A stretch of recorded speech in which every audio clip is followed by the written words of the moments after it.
Paz do Senhor, meus irmãos. Bom dia. Vocês podem se assentar, por gentileza.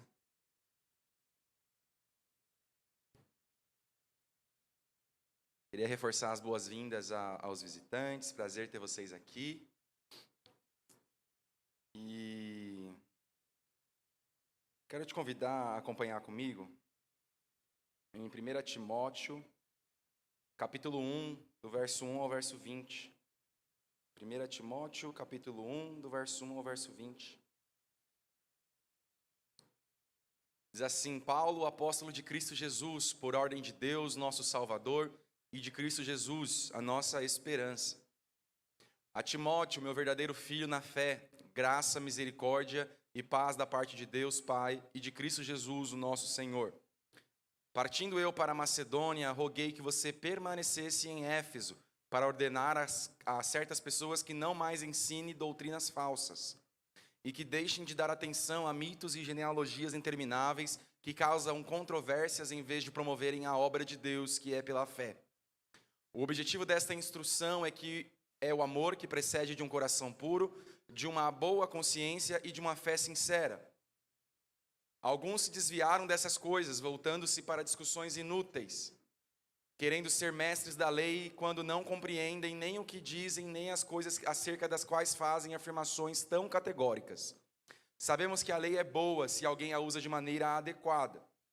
Também sabemos que ela não é feita para os justos, mas para os transgressores e insubordinados, para os ímpios e pecadores, para os profanos e irreverentes, para os que matam pai e mãe, para os homicidas, para os que praticam imoralidade sexual e os homossexuais, para os sequestradores, para os mentirosos e os que juram falsamente, e para todo aquele que se opõe à sã doutrina.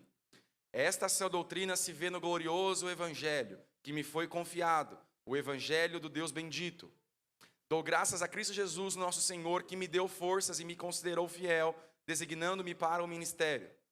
A mim e anteriormente fui blasfemo, perseguidor e insolente, mas alcancei misericórdia, porque eu fiz por ignorância e na minha incredulidade.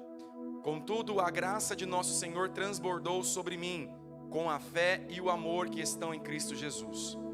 Esta afirmação é fiel e digna de toda aceitação. Cristo Jesus veio ao mundo para salvar os pecadores, dos quais eu sou o pior. Mas por isso mesmo alcancei misericórdia, para que em mim, o pior dos pecadores, Cristo Jesus demonstrasse toda a grandeza da sua paciência, usando-me como exemplo para aqueles que nele haveriam de crer para a vida eterna. Ao Rei eterno, o Deus único, imortal e invisível, sejam honra e glória para todos sempre. Amém. Timóteo, meu filho, dou a você esta instrução, segundo as profecias já proferidas a seu respeito, para que, seguindo-as, você combata o bom combate, mantendo a fé e a boa consciência que alguns rejeitaram, e por isso naufragaram na fé. Entre eles estão Himeneu e Alexandre, os quais entreguei a Satanás, para que aprendam a não blasfemar. Eu quero ler também em 1 Timóteo, capítulo 4, versos 1 e 2. O Espírito diz claramente que nos últimos tempos alguns abandonarão a fé e seguirão espíritos enganadores e doutrinas de demônios. Tais ensinamentos vêm de homens hipócritas e mentirosos que têm a consciência cauterizada. E por fim, quero ler também 2 Timóteo, capítulo 4, do verso 1 ao 5. 2 Timóteo 4, do 1 ao 5. Na presença de Deus e de Cristo Jesus, que há de julgar os vivos e os mortos, por sua manifestação e por seu reino, eu o exorto solenemente. Pregue a palavra. Esteja preparado a tempo e fora de tempo. Repreenda, corrija, exorte com toda a paciência e doutrina.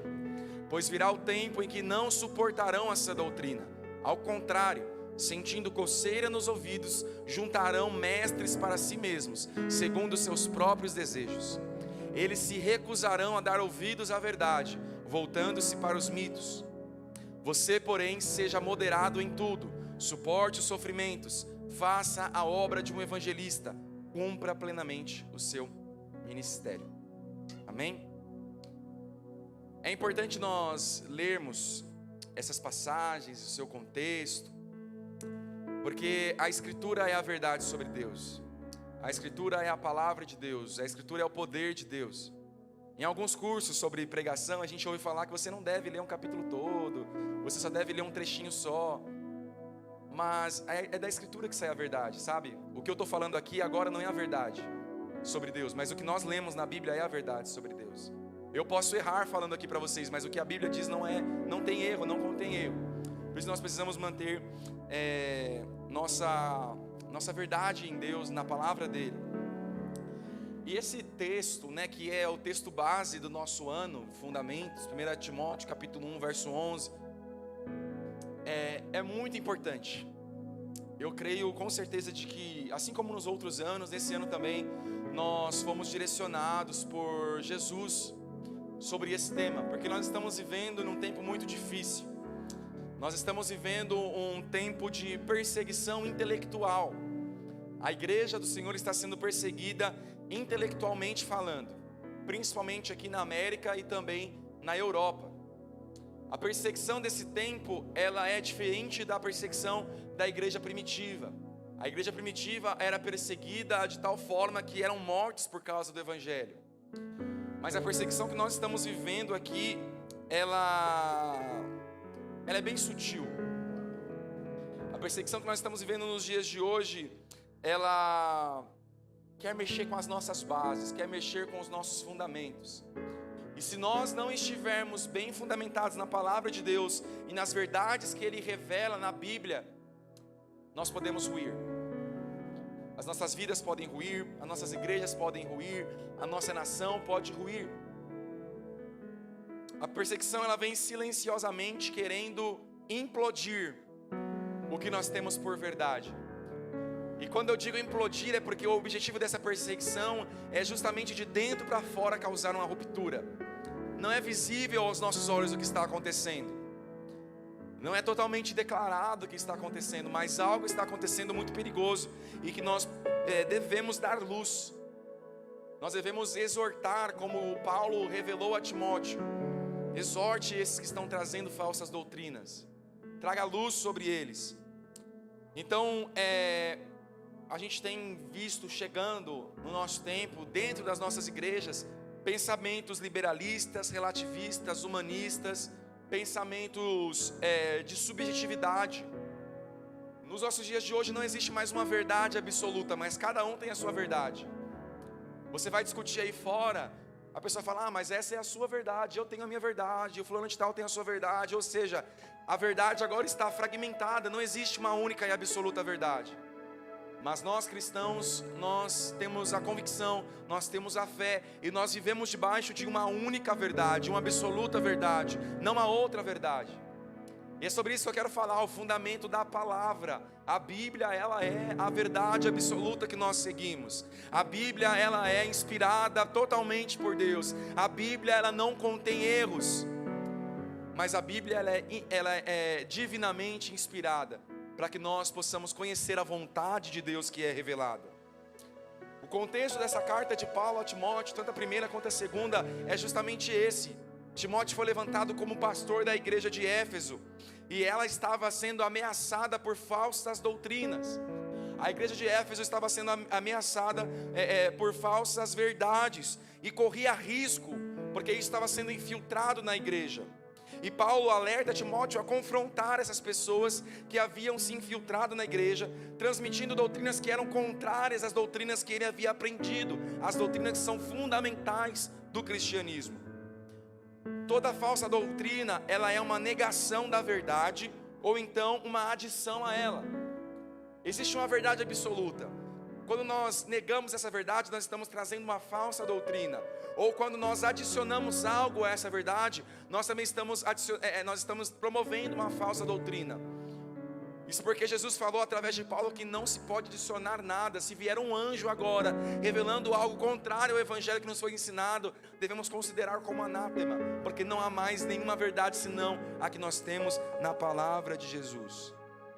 O apóstolo Paulo diz, nós lemos que essa doutrina, ela é absoluta. Ela não permite que outro evangelho seja pregado.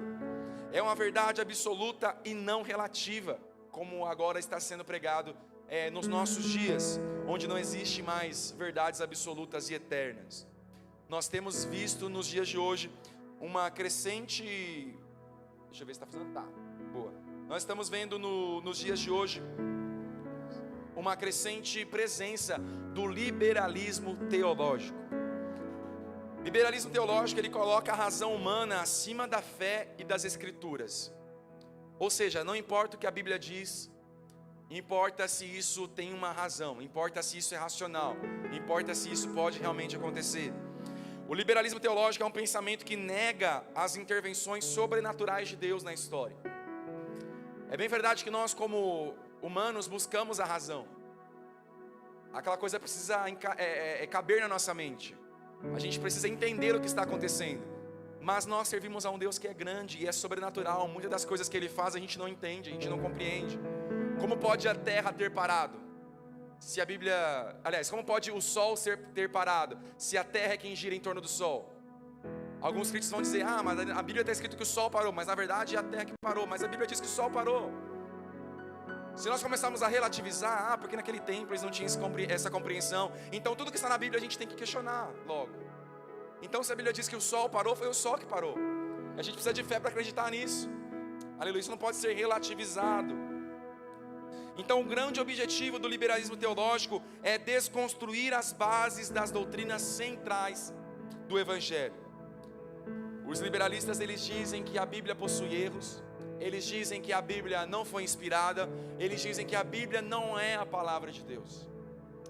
E esse pensamento tem entrado nas nossas igrejas. Essa corrente teológica foi construída por pessoas que se dizem cristãs dentro das igrejas. Não é uma ideia que está sendo posta no mundo, mas é uma ideia que está sendo construída na própria igreja, o liberalismo teológico. O liberalismo teológico, ele tem como origem a Alemanha no final do século XVIII. Foi quando começou a ser disseminado por um pastor que começou a negar a autoridade e a historicidade dos milagres de Jesus. Esse pregador começou dizendo que aquilo que Jesus fazia, na verdade não aconteceu, mas tem um ensinamento só por trás. Jesus não curou enfermos, mas Ele quis ensinar algo através dessas histórias que dizem que Ele curou. E esse pensamento começou a adentrar nas igrejas. Para ele, Jesus é apenas um exemplo humano. Foi uma boa pessoa que ensinou coisas boas, mas que não era verdadeiramente Deus. E pasme, muitas pessoas em nossas igrejas acreditam dessa forma. Que Jesus, ele não é Deus, mas foi apenas um profeta, uma pessoa que realizou grandes feitos. Os liberalistas, eles tratam os relatos bíblicos, os milagres, como invenções, como mitos, como lendas, oriundas de uma época em que não tinha tanta conhecimento assim. A justificativa é que naquela época as pessoas não tinham como comprovar cientificamente o que estava acontecendo. Logo, a gente não tem como comprovar também os milagres que Jesus realizou. Muitos adeptos desta teologia, só ver se está, continua aqui. Muitos adeptos dessa teologia acreditam que a Bíblia ela possui falhas, que ela possui contradições, que um texto contrapõe o outro. Eles negam a inspiração divina e dizem que ela não é a palavra de Deus. Eles resumem a Bíblia como qualquer outro livro histórico, um livro que conta histórias e que tem o seu objetivo. Porém, quando nós afirmamos que a Bíblia ela é isenta de erros, quando nós dizemos que a Bíblia ela não contém erros, é porque a própria Bíblia nos traz isso. Quando a gente afirma que a Bíblia pode ter um erro ou outro, a gente pode acabar descredibilizando tudo que está escrito nela. Nós colocamos em xeque a veracidade de todas as verdades e todos os aspectos da nossa fé. Porque se a Bíblia verdadeiramente ela pode ter erro, que garantia nós temos de que precisamos da salvação? Que garantia nós temos que existe céu e inferno? Que garantia nós temos que Jesus é Deus? Que garantia nós temos que Jesus ressuscitou? Que garantia nós temos que Ele é o único caminho, a verdade e a vida? Se a Bíblia pode errar, que garantia nós temos de que existe um sentido para viver em santidade? Se a Bíblia pode conter erros, como que a gente vai saber quais partes estão erradas e quais partes estão certas? Quem vai julgar quais partes estão erradas e quem vai julgar quais partes estão certas? Eu queria fazer uma pergunta aqui. Quem acredita que a Bíblia é a palavra de Deus? Levante a mão. E quem acredita aqui que a Bíblia contém a palavra de Deus? Levante a mão. Quem acredita que a Bíblia é a palavra de Deus? Levante a mão, mantenha levantada. Quem acredita que a Bíblia contém a palavra de Deus? Levante a mão. Esse é um aspecto importante. E essa teologia, ela vem entrando sutilmente nesse ponto também. A Bíblia é a palavra de Deus ou a Bíblia, ela contém a palavra de Deus? Tudo que está escrito nela é a palavra de Deus, ou em alguns momentos é Deus quem fala, mas em outros momentos não é a palavra de Deus? É quase que uma pegadinha, né? Mas é algo muito importante, porque o liberalismo teológico, ele começa pregando que a Bíblia, ela contém a palavra de Deus. Não é que ela é a palavra de Deus, mas ela contém. E isso abre uma brecha muito perigosa. Porque se a Bíblia contém a palavra de Deus, quais momentos que é verdadeiramente Deus falando e que a gente tem que tomar como verdade, e quais momentos na verdade não é Deus falando e que a gente pode relativizar? Muitas pessoas desse tempo usam essa verdade para dizer, olha, quando o apóstolo Paulo fala sobre a homossexualidade, ele não está falando verdadeiramente, ele não é uma verdade sobre Deus, mas é que naquela época, e aí tudo se desconstrói. Ora, quando Jesus está falando que toda a humanidade pecou, quando Paulo está dizendo que toda a humanidade pecou, não é Deus que está falando ali, mas ele está falando porque do conhecimento daquela época. Então a gente não precisa levar isso em consideração. Você não precisa ser salvo, você só precisa ser uma boa pessoa. E aí todos os fundamentos que nós temos começam a cair, porque a Bíblia, ela não é mais a palavra de Deus, mas ela apenas contém a palavra de Deus. Logo, o que eu gosto, o que eu quero seguir é a palavra de Deus, mas o que me fere, o que me agride, não é a palavra de Deus, então eu não preciso seguir. Logo, se eu sou um marido, eu não preciso mais dar a minha vida pela minha esposa, porque essa parte não é a palavra de Deus, ela é a palavra do apóstolo Paulo. Vocês entendem o perigo disso? Vocês entendem o quão é perigoso a gente começar a olhar para partes da Bíblia e dizer, não, isso aqui realmente aconteceu, e outras partes da Bíblia falar, não, mas isso aqui é porque, e aí começa a inventar história. Ou nós acreditamos em toda a nossa Bíblia, ou nós não acreditamos em nada dela. Ou nós seguimos piamente, firmemente, tudo que ela diz que é verdade, ou nós então devemos arrancar certas partes da Bíblia, porque ela não vai nos condenar, certo? E é isso que infelizmente muitas igrejas estão fazendo. Muitas igrejas estão arrancando certas partes da Bíblia porque são verdades difíceis demais para engolir, e que elas não podem mais se sustentar nesse tempo. A negação ou deturpação dessas e outras doutrinas bíblicas essenciais são uma grande ameaça para o cristianismo atual. Nós estamos vivendo nesse tempo em que a verdade está sendo contestada. Nas faculdades, nas escolas, nas conversas, nas empresas. Eu acredito que você possa ter passado por momentos assim, onde pessoas te questionaram a respeito de verdades da Bíblia. E nós precisamos estar preparados. O apóstolo Paulo, em 2ª carta ao Timóteo, capítulo 4, ele fala, olha, Timóteo, na presença de Deus, dos anjos, eu te falo solenemente, eu te dou uma ordem, pregue a palavra. Esteja preparado em tempo e fora de tempo. Nós, como igreja do Senhor, devemos estar preparados para combater esse espírito que está tentando destruir o que nós temos por verdade. Principalmente nós que somos jovens, nós somos confrontados com muitas coisas, muitas mentiras. E nós, se nós não estivermos fundamentados em Deus, a nossa vida pode cair. Porque as pessoas lá fora estão muito preparadas. Essas pessoas que querem tirar as verdades do nosso coração, elas estão plenamente preparadas em colocar dúvidas. E se nós não estivermos fundamentados na palavra do Senhor, nós podemos ceder. E então começaremos a negar Jesus também. Mas eu quero avançar e começar a refletir com vocês sobre como podemos saber que a Bíblia é realmente verdadeira. Se a Bíblia, a palavra de Deus, está sendo posta em xeque, e se existem até mesmo bons argumentos que tentam destruir a Bíblia como uma verdade, como nós cristãos devemos estar preparados, sabendo o que a Bíblia é verdadeira. Isso é muito importante a gente pensar, porque a Bíblia, ela faz revelações muito importantes sobre como que o mundo foi criado, quem o criou, como que o mundo ele é regido, né? Como que o mundo se rege, de onde nós viemos, por que nós estamos aqui, para onde nós vamos. A Bíblia traz todas essas verdades, perguntas que por séculos vêm sendo colocadas na nossa mente. Por que eu estou aqui? Da onde eu vim? Para onde eu vou? E se a Bíblia ela traz essas verdades, e a Bíblia é realmente verdadeira, então nós devemos levar muito em consideração isso que nós temos fácil acesso. Então eu trouxe aqui alguns motivos para crermos que a Bíblia é verdadeiramente a palavra de Deus. Primeiro, a própria Bíblia diz isso. Vamos ler 2 Timóteo 3,16. Segunda carta de Paulo a Timóteo, capítulo 3, verso 16. Toda a Escritura é inspirada por Deus e útil para o ensino, para a repreensão, para a correção e para a instrução na justiça. 17.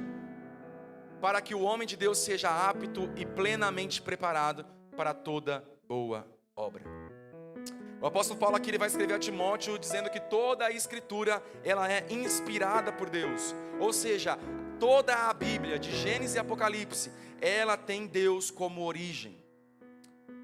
Toda a Escritura, não só parte, mas toda a Escritura, ela é inspirada pelo próprio Deus. Vamos ler também 2 Pedro, capítulo 1, verso 21. Segunda carta de Pedro, capítulo 1, verso 21. Pois jamais a profecia teve origem na vontade humana, mas homens falaram da parte de Deus, impelidos pelo Espírito Santo. O apóstolo Pedro ele está reforçando essa verdade de que a Bíblia, a palavra de Deus, aquilo que Deus fala, não veio da vontade humana, mas veio do próprio Espírito Santo. Toda a escrita da Bíblia foi dirigida pelo Espírito Santo. A Bíblia ela não se originou no homem, ela é um produto que vem de Deus.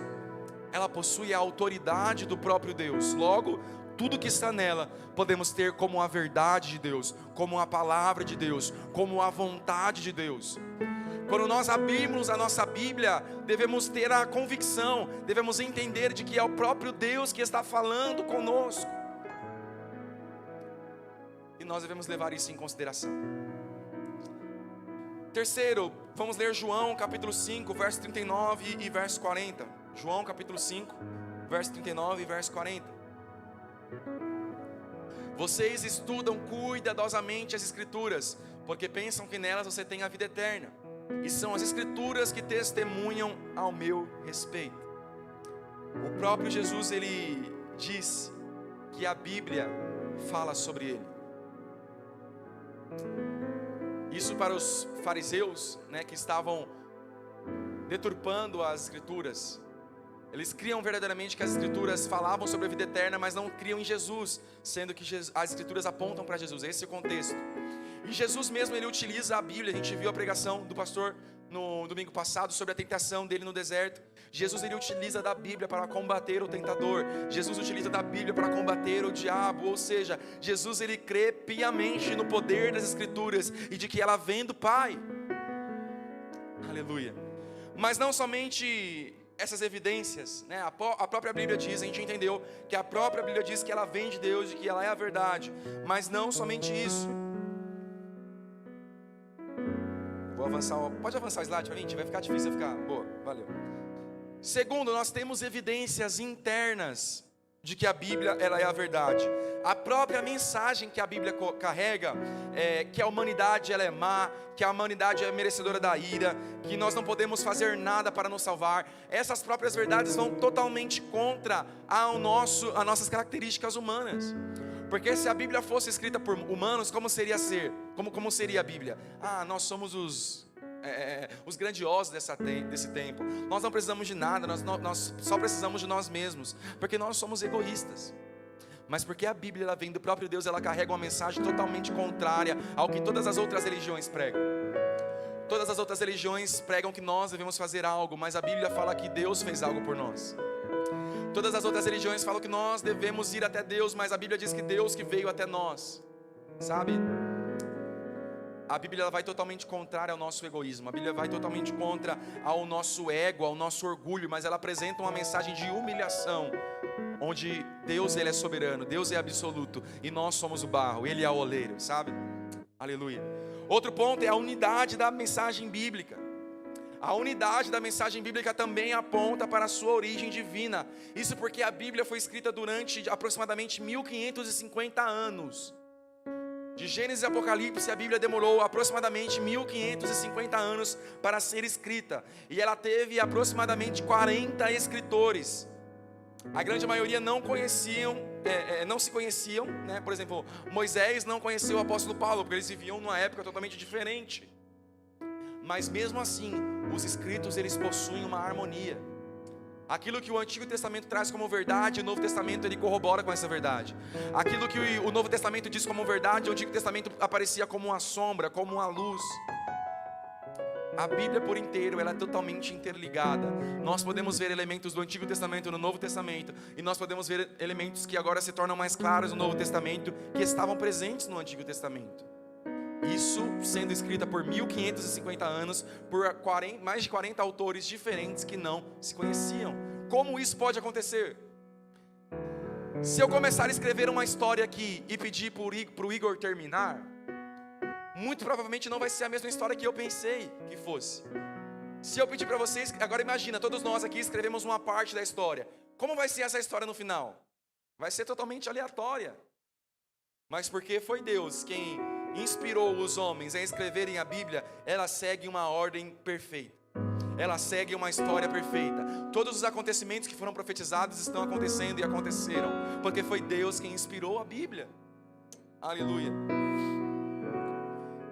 Esses 40 escritores, em sua maioria, eram reis, profetas. Aliás, tinha uma diversidade, né? Reis, profetas, pescadores, coletores de impostos.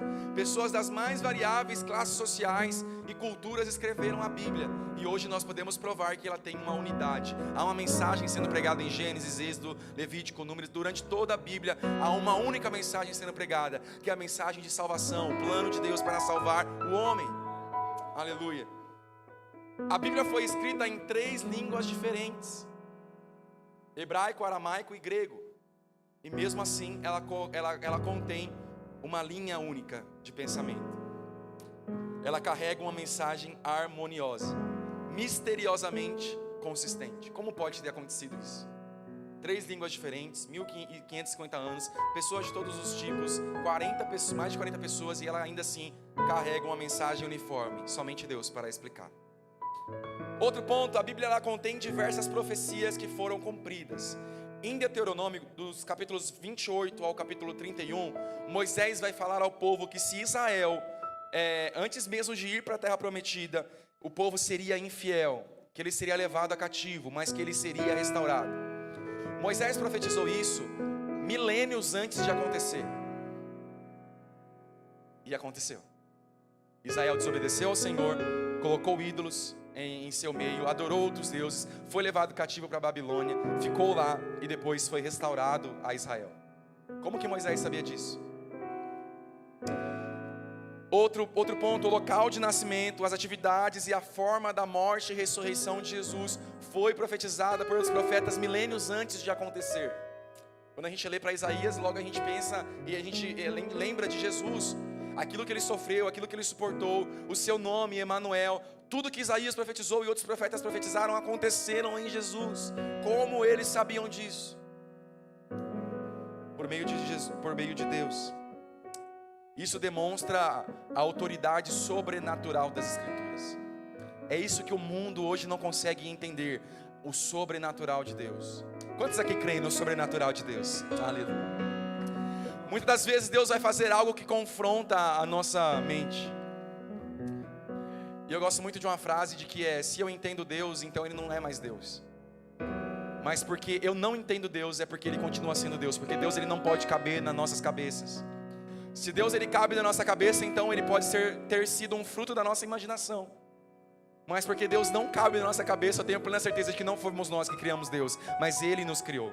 Porque Ele não cabe na nossa mente, Ele é inexplicável. Tem coisas que Ele faz que nós não conseguimos entender. Ele confunde os sábios dessa era com as loucuras dele. Aleluia. Somente Deus é assim. Terceiro ponto. Então isso são evidências internas que comprovam a verdade sobre a Bíblia. Terceiro ponto, as evidências externas. A Bíblia, antes mesmo da ciência ter descoberto, ela traz recomendações acerca da higiene e da saúde. Ela traz diversas recomendações para manter a higiene do povo e para manter a saúde do povo. Um povo que estava vivendo no deserto, um povo que estava vivendo numa época escura, sem muito conhecimento, foi direcionado por Deus.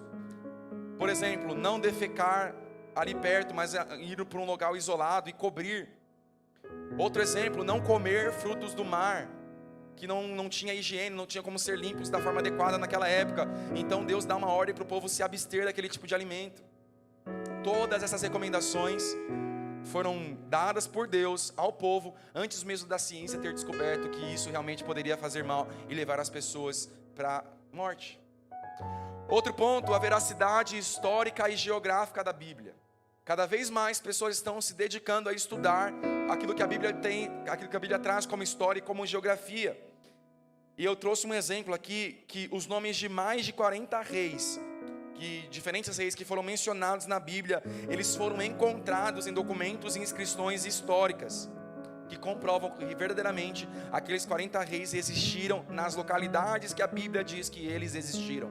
Há evidências arqueológicas que trazem a existência desses reis, e o local que a Bíblia traz que eles existiam, verdadeiramente é o local que foi comprovado. Ou seja, não existe nada na literatura antiga que é tão real quanto as verdades que a Bíblia traz. A geografia, a história e a arqueologia estão descobrindo isso ao longo do tempo. A Bíblia possui evidências externas que verdadeiramente ela é a verdade. Outro ponto, o Pentateuco, ele foi escrito 500 anos antes das escrituras hindus. Moisés escreveu o livro de Gênesis 2000 anos antes de Maomé escrever o Alcorão. E durante todo esse tempo da história, nenhum outro livro foi tão citado, foi tão estudado e permanece até hoje como a Bíblia o é. A Bíblia, ela ainda é o livro mais vendido de toda a humanidade. E ela foi escrita por muito tempo antes do que livros mais quase, como famosos quanto a Bíblia. Isso mostra que verdadeiramente ela é a verdade e a palavra de Deus. E o terceiro ponto que eu queria destacar sobre isso, o poder transformador da Bíblia. Muito do que nós temos na nossa sociedade atual, hospitais, escolas, universidades, faculdades, foram originadas a partir de pessoas que estudaram a Bíblia e entenderam o direcionamento do Senhor. Você sabia que os primeiros hospitais foram criados por cristãos? Você sabia que as primeiras escolas, as primeiras faculdades foram criadas por cristãos? A Bíblia, ela possui um poder totalmente transformador. Mas não é a Bíblia por si mesma. Eu sempre falo isso aqui, Se você abrir sua Bíblia em Salmos 90 lá e colocar na sua estante, não vai acontecer nada. Se você colocar a Bíblia nos Salmos qualquer e colocar lá na sala da sua casa, não vai acontecer nada. Mas se você se propor em estudar a Bíblia e praticar ela, tudo pode acontecer. Aleluia. Nós devemos estudar a nossa Bíblia. Nós devemos praticar a nossa Bíblia. Quantos aqui foram transformados pelas verdades que a Bíblia traz? Eu fui transformado, você foi transformado. Nós somos evidências vivas de que a Bíblia é a verdade sobre Deus. O nosso irmão Vinícius testemunhou aqui, ele é uma prova viva de que Deus existe e de que Deus se move. Aleluia. Cada um de nós carregamos uma história de que Deus está escrevendo e Ele escreve para a glória dEle. E é engraçado porque às vezes a gente não compreende. A gente vive certos momentos da nossa vida que nós pensamos que é o fim, nós pensamos que tudo vai acabar, nós pensamos que Deus nos abandonou, mas depois Deus se revela com a sua mão forte e nos restaura e nos transforma e nos faz ser um testemunho vivo da sua verdade. Todos nós aqui carregamos a verdade de que Deus existe, porque nós somos transformados por essa mensagem, nós somos transformados pela presença dEle. Então a Bíblia, a própria Bíblia diz que ela é a verdade sobre Deus. Nós encontramos evidências internas e nós encontramos evidências externas de que verdadeiramente nós carregamos a palavra de Deus. Aleluia. Porém, acima de tudo, nós precisamos ter fé. Se nós não tivermos a fé que vem de Deus, essas evidências não vão servir. E é isso o que está acontecendo. Pessoas estão abandonando a sua fé, mesmo com tantas verdades, e estão contrariando a verdade sobre Deus. Mas nós precisamos dessa fé que é gerada por Deus. Sem ela, a gente não consegue. Nós precisamos voltar a falar mais sobre fé. Nós precisamos voltar a viver a fé. Nós precisamos confiar menos em nós mesmos e mais em Deus. Nós estamos vivendo num tempo onde as pessoas confiam mais no seu salário do que em Deus. a ponto de colocar todas as suas esperanças em seu emprego e não em Deus. Mas a verdade, como diz o nosso irmão Venilson, é Deus quem manda os clientes, é Deus quem dá o emprego, é Deus quem dá o sustento, é Deus que coloca a comida que nós iremos comer daqui a pouco. Se Deus não fizer isso, nós não faremos. Mas nós precisamos da fé em Deus, aleluia. Nós precisamos hoje, durante todos os dias da nossa existência, entender que a Bíblia, ela é a verdade de Deus. Nós precisamos considerar essas verdades. E se você possui problemas em crer nessa forma, eu oro para que o Senhor te ilumine. Eu oro para que você venha realmente receber fome e sede do Senhor por essas verdades. Se ler a Bíblia ainda é uma realidade distante para você, eu oro pela sua vida agora, pedindo para que o Senhor venha mudar essa história. Em nossas igrejas estão abarrotadas de pessoas que nunca leram a Bíblia por completo. Mas eu oro para que o Senhor mude isso na nossa vida, em nome de Jesus. Porque Deus decidiu se revelar a partir da Bíblia, e nós devemos buscar essas verdades. Aleluia. Pode passar, tia. Eu quero te levar a uma reflexão agora. Reflita aí, internamente. Qual deve ser a minha resposta a essas verdades? Uma vez que eu sei que a Bíblia é a verdade de Deus, uma vez que eu sei que a Bíblia ela conta quem Deus é e como Ele quer que eu viva, quem eu sou, como eu devo viver a minha vida sabendo de que ela é a palavra de Deus, como eu devo viver sabendo que Deus se revelou através desses 66 livros que compõem a Bíblia e que Deus quer que eu os conheça. Qual deve ser a minha e a sua postura?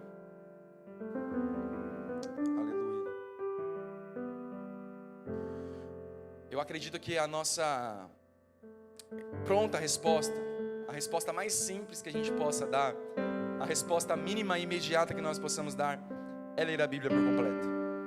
Eu quero te encorajar a fazer isso. Leia a Bíblia por completo. Não importa o tempo que você demore, que às vezes a gente se afoba, né? Não, eu vou ler em 3 meses. Mas aí passa uma semana e não consegue mais. Na sua pouca força, faça isso. No seu pouco entendimento, faça isso. Sabendo de quem foi Deus quem escreveu, e é Deus quem explica. Sabe, a Bíblia ela é um dos únicos livros que nós podemos consultar o autor enquanto a gente está lendo. Senhor, mas eu não estou entendendo sobre isso. Revela a mim. Nós lemos a Bíblia tendo a convicção de que o Espírito que inspirou os escritores, ele habita dentro de nós, e ele pode nos guiar sobre a verdade. Quando nós abrimos as Escrituras, o Espírito Santo testifica aquilo que Deus quer que nós façamos. É Ele quem traz o entendimento. Não são as nossas faculdades humanas caídas, mas é Deus quem revela em nosso coração. Nós precisamos apenas conhecer isso. Nós precisamos ter um interesse genuíno de estudar a palavra de Deus. Mas não só ler, não só estudar, mas principalmente praticar. Eu falei aqui na ministração do louvor, aquele que ouve e pratica é semelhante àquele que constrói a sua casa sobre a rocha. Nós não vamos construir a nossa casa sobre a rocha apenas lendo a palavra de Deus, apenas ouvindo a palavra de Deus em pregações como essa. Se você não para estudar a Bíblia e praticar a Bíblia, a sua casa está sobre areia. Quando vier o tempo forte, as chuvas, os ventos, você pode cair, a sua casa pode desmoronar. Mas se você ouvir a palavra de Deus, ler a palavra de Deus, estudar a palavra de Deus e praticar a palavra de Deus, você estará alicerçado no fundamento que é Jesus.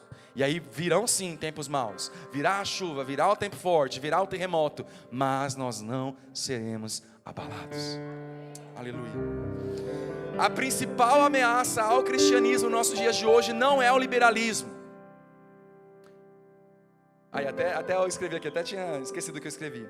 A principal ameaça ao cristianismo não é o liberalismo, não é o relativismo, não é o humanismo, tampouco a subjetividade. Esse cenário que eu apresentei para vocês aqui, que está acontecendo, não é a principal ameaça ao cristianismo. Mas a principal ameaça à nossa fé somos nós, muitas das vezes, cristãos não praticantes. Você sabia que no IBGE já tem essa classificação hoje? Cristãos não praticantes? Ou seja, pessoas que são cristãs, mas que se declaram não praticantes, assim como existe na Igreja Católica, né? Essa verdade, ela precisa ser derrubada. São pessoas que não frequentam mais cultos, pessoas que não leem mais a Bíblia, pessoas que apenas, eu me simpatizo com o cristianismo, mas eu não sou praticante.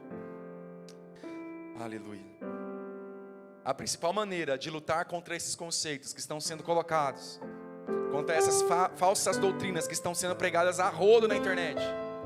Se você parar para abrir sua internet hoje, meu irmão, o YouTube, o Instagram, o que mais acontece são esses questionamentos. Será que a Bíblia é verdade mesmo?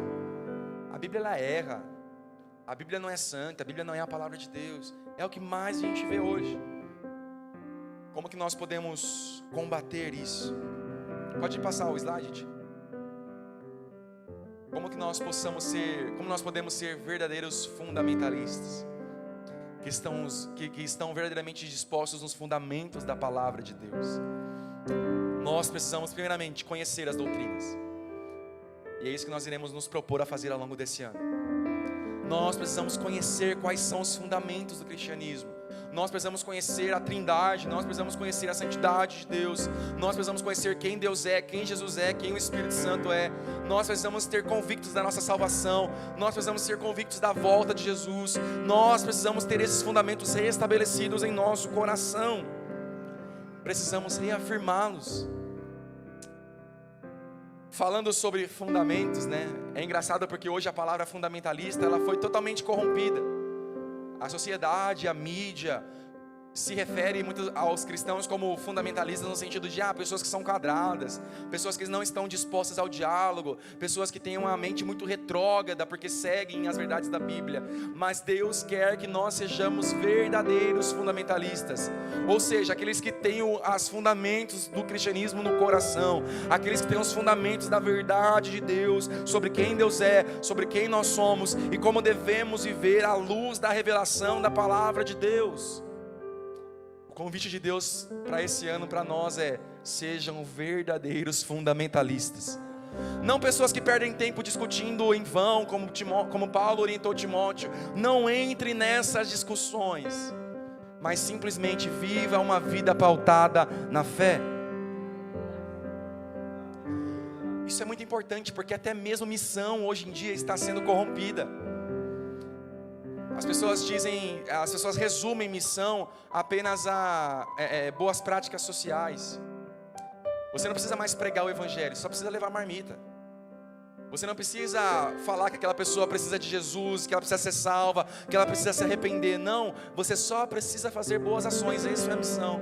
Mas não, nós precisamos levar o evangelho, nós precisamos confrontar os pecadores, nós precisamos levar eles ao arrependimento, assim como nós somos. Aleluia. Verdadeiros fundamentalistas. E para finalizar, eu quero ler com os irmãos Efésios capítulo 6, verso 12. Efésios 6, 12. Pois a nossa luta não é contra seres humanos, mas contra os poderes e autoridades, contra os dominadores deste mundo de trevas, contra as forças espirituais do mal nas regiões celestiais. Eu quero ler também 2 Coríntios capítulo 4, verso 4. 2 Coríntios 4, 4. O Deus dessa era cegou o entendimento dos crentes, para que não vejam a luz do evangelho da glória de Cristo, que é a imagem de Deus. A nossa luta não é contra pessoas, mas a nossa luta é contra o sistema desse mundo, principados e potestades da maldade que cegam o entendimento das pessoas. E nós só vamos vencer com as armas espirituais. Efésios 6 diz: portanto, revistam-se de toda a armadura. Qual caminho diz Efésios 6? Vamos ler ele por completo. Revistam-se de toda a armadura que vem de Deus. Fortaleçam-se no Senhor e no seu forte poder. Vistam toda a armadura de Deus para poderem ficar firmes contra as ciladas do diabo. Isaac, como eu posso vencer esse tempo? Revista-se da armadura de Deus. Pode passar. Pois a nossa luta não é contra seres humanos, mas contra os poderes e autoridades, contra os dominadores deste mundo de trevas, contra as forças espirituais do mal nas regiões celestiais. Por isso, vistam toda a armadura de Deus para que possam resistir no dia mau e permanecer inabaláveis, depois de terem feito tudo. Fundamentos. Assim mantenham-se firmes, cingindo-se com o cinto da verdade. Estenda suas mãos, eu creio que o Senhor está liberando isso aqui. E mantenham-se firmes, cingindo-se com o cinto da verdade, e vestindo a couraça da justiça, e tendo os pés calçados com a prontidão do evangelho da paz. Além disso, usem o escudo da fé, com o qual vocês poderão apagar todas as setas inflamadas do maligno. Usem o capacete da salvação e a espada do Espírito, que é a palavra de Deus. Orem no Espírito em todas as ocasiões, com toda oração e súplica. Tendo isso em mente, estejam atentos e perseverem na oração por todos os santos. A oração faz parte da armadura do crente. A oração faz parte da armadura do crente e é a principal ferramenta que nós podemos usar para esse tempo. Sabe, a verdade é que nós não estamos mais nos prostrando. A verdade é que nós não estamos mais dobrando nossos joelhos. A verdade, é claro que nós devemos orar em todo o tempo, não importa a forma que você ora, mas quando nós oramos de joelhos, nós estamos nos submetendo, sabe? Eu creio que o Senhor está levantando novamente essa prática aqui. Deus quer que a primeira coisa que nós façamos é nos dobrar diante dEle. Deus quer que nós venhamos parar de confiar em nós mesmos, a ponto de acordar e já ir fazendo tudo que nós devemos fazer. Mas primeiro nós devemos nos submeter a Ele, amém? Eu oro para que sejamos fortalecidos para vencer esse tempo. Eu oro para que essas verdades estejam em nossos corações. Eu oro para que nós não venhamos ser levados por ventos de falsas doutrinas por aí. Eu oro para que você tenha cuidado naquilo que você ouve. Eu oro que você tenha cuidado naquilo que você toma como verdade.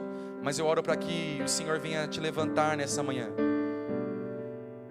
Venha te levantar com uma autoridade para vencer, com autoridade para romper esses falsos ensinos que estão sendo levantados. Aleluia. Você pode se colocar de pé?